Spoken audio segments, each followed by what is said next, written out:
I call the November 2nd, 2022 meeting of the Philadelphia City Commissioners to order. First, I will preserve the order and decorum of these meetings. Everyone in attendance should be on notice that shouting out or interrupting the proceedings will not be tolerated. Those who violate this will be asked to leave. The Sunshine Act permits anyone attending a public meeting to object to a perceived violation at any time during the meeting. If you choose to do so, please succinctly state your objection. Objecting is not an opportunity for speech making. We now move to public comment. Commenters shall say where they live, or if they are not a resident of Philadelphia, that they are a Philadelphia taxpayer. Public comment is not an opportunity for dialogue or Q&A. It is public comment, a chance for you to tell us what you think. Each speaker shall have 2 minutes. However, I may extend this time at my discretion. All public comments must be relevant or germane to board business. Finally, it is my responsibility to preserve the order and decorum of these meetings. As such, profane, slanderous, discriminatory, or personal attacks will not be tolerated.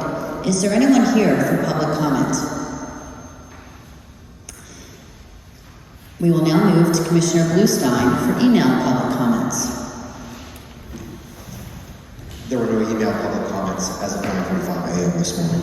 Thank you, Commissioner. We will now move to old business, and I'll call on Joe Lynch to read the report from the Executive Director. Morning, Commissioners. Good morning, Joe.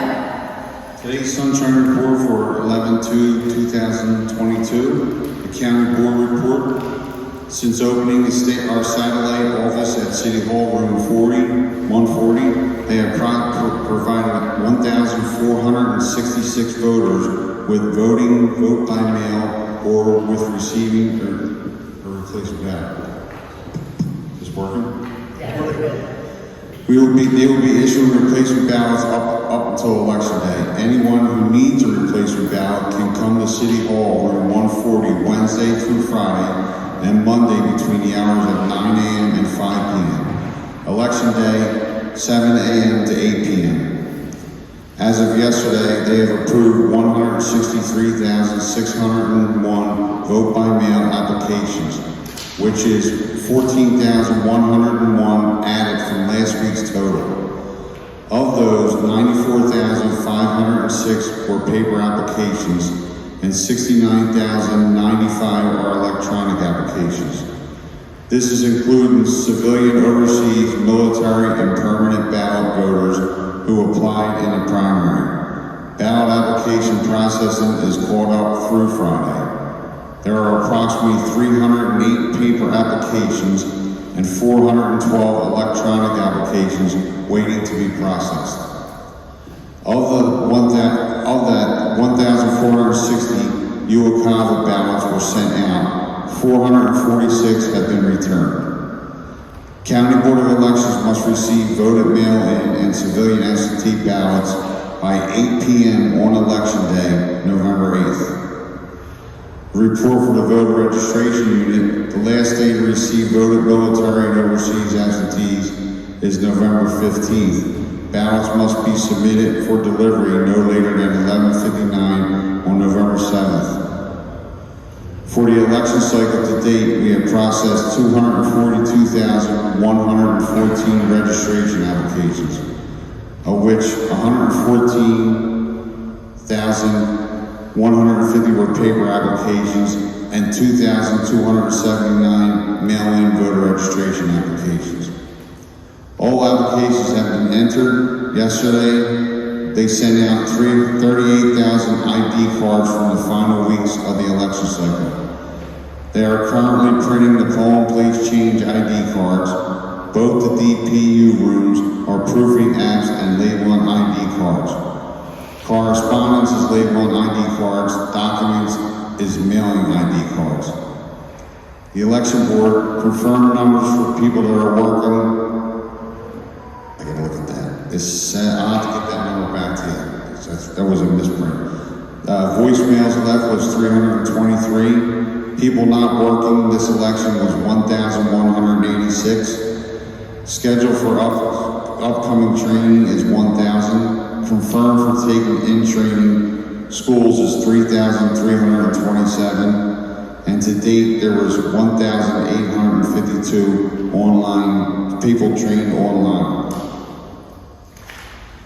Polling place update. The polling place for Ward 63, Division 7, has been relocated by court order to the Lafayette Redeemer Health, located at 8580 Veree Road. That's all I have. Thank you, Jim.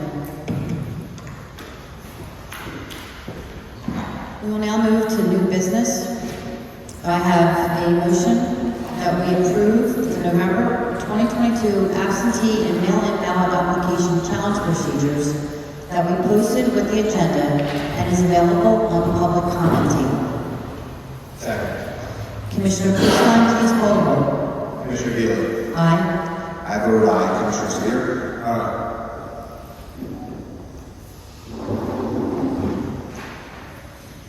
The motion to approve the absentee and mail-in ballot application challenge procedures has passed unanimously. I have a second motion. I am making a motion to approve the canvass procedures. But first, I want to say a few words. Despite the many efforts to attack Philadelphia's elections in both courts and the court of public opinion, we have always been leaders in election integrity. This includes both doing a reconciliation process after Act 77 was passed to catch any human error that may occur with a new process, as well as being leaders in post-election audits in Pennsylvania. Recently, former President Trump and others have been attacking Philadelphia because they say our canvass takes too long. Indeed, one Pennsylvania legislator has written to me to insist that our canvass should be as fast as possible. In Act 88, the legislature was clear to stress the importance of canvassing continuously until complete. But even as some outside actors try and leverage the time it takes to process ballots against us, another organization has filed a lawsuit and appears to intend to go to court to try to slow down our canvass by asking the court to require us to perform a reconciliation process.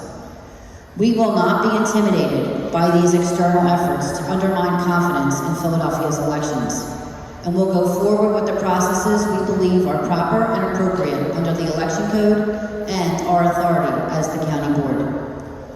The election code and these procedures provide ample assurances for the security of the vote in Philadelphia. The constant attacks we hear are not grounded in fact and are aimed at hurting democracy, not enabling it. Therefore, I motion that we approve the 2022 general election ballot canvass procedures that we posted with the agenda and is available on the public comment table. Before I second the motion, I would like to say something as well. So, like Commissioner Philly said, let me start by noting that I am aware a lawsuit has been filed in the Court of Common Pleas in Philadelphia, seeking to force Philadelphia to pause its canvass of mail-in and absentee ballots to review poll book records from election day. I will not comment on ongoing litigation, no matter how baseless. But I do want to explain these processes to reassure Philadelphians that their votes will be counted and that our voting processes in Pennsylvania are secure and provide all the protections necessary for Pennsylvanians to have confidence in the outcome of the election.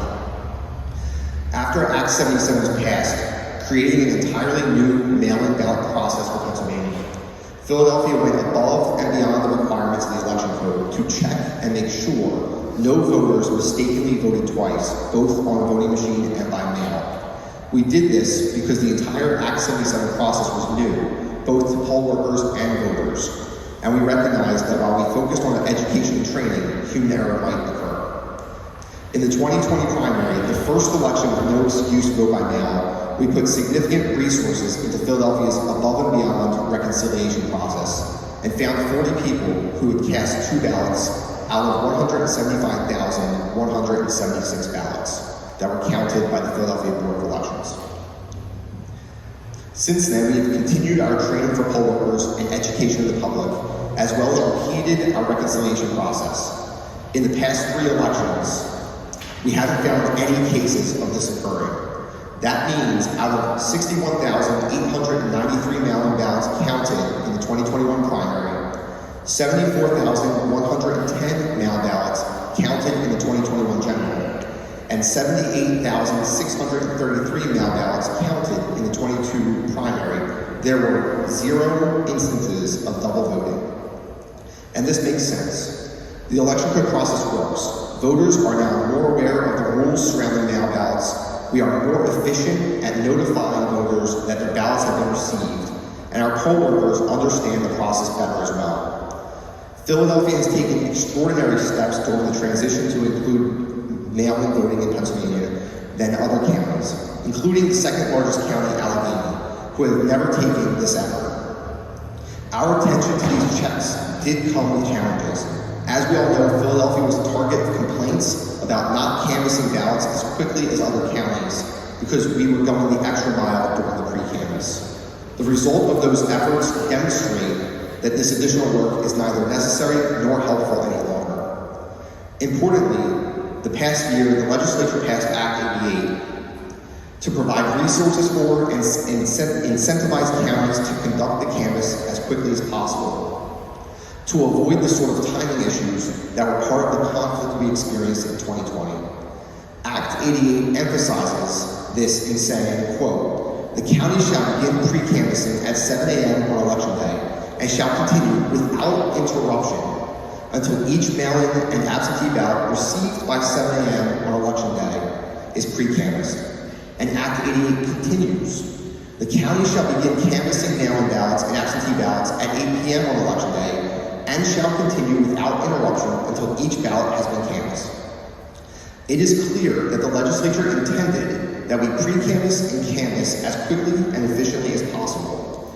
The extra step of reconciliation prior to pre-canvassing and canvassing ballots, which, as I've already explained, is not necessary, is in tension with this, as it would require waiting until pollbooks could be returned from polling places and updated in the SURE system before we can canvass many ballots. To my knowledge, Philadelphia is among just a couple of counties in Pennsylvania that did such a reconciliation prior to pre-canvassing and canvassing ballots.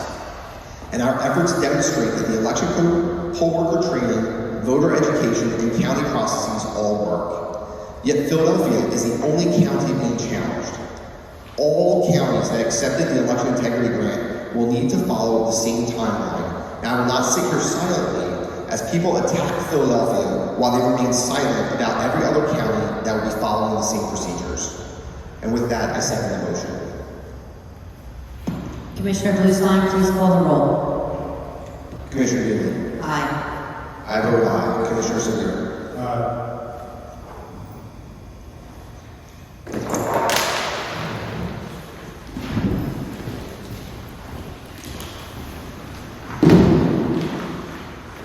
The motion to approve the 2022 general election ballot canvass procedures is passed unanimously. I have one last motion. I motion that we authorize and deputize the Philadelphia Board of Election staff to prepare for and conduct a pre-canvass and canvass of absentee and mail-in ballots at the Philadelphia Ballot Processing Center. The absentee and mail-in pre-canvass is to begin on election day at 7 a.m. and is to be conducted in accordance with the board's historical practices and procedures here today. The election code and other applicable law. The absentee and mail-in canvass is to begin on or after 8 p.m. on election day and is to be conducted in accordance with the board's historical practices and procedures approved here today, the election code, and other applicable law. The canvass is to begin on Friday, November 4, 2022 at 9 a.m. Philadelphia Board of Election staff shall take an oath prior to conducting the pre-canvass administered by the board's executive director and prior to conducting the canvass administered by the board. Second. Commissioner Bluestein, please call the roll. Commissioner Deeley. Aye. I vote aye. Commissioner Sabir.